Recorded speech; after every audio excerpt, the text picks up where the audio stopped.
In today's video, I will be sharing with you part 3 of drone footage I captured back in February of the current year 2022. And this one will cover 2 construction sites in El Cortecito as well as a few projects in Vista Cana. The people are working hard and diligently in these projects, so I'm sure more has been built since taking this footage.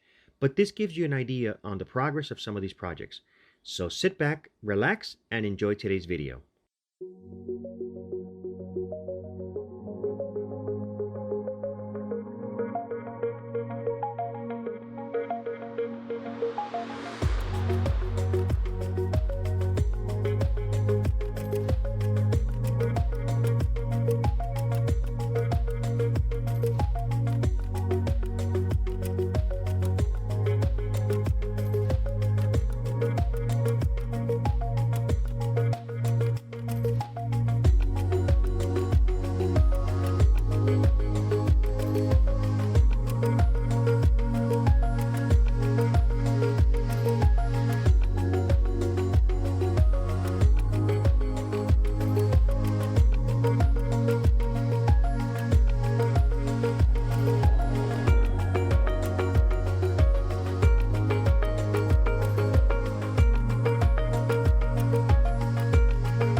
Well, that's all I have for today. If you are interested in investing in Punta Cana, shoot me an email to mikemasterspresents@gmail.com or call me direct or via WhatsApp to 484-944-1621. And as usual, please like, subscribe, hit the notification bell so you get notified on future videos, and share it with others who you think may benefit from this.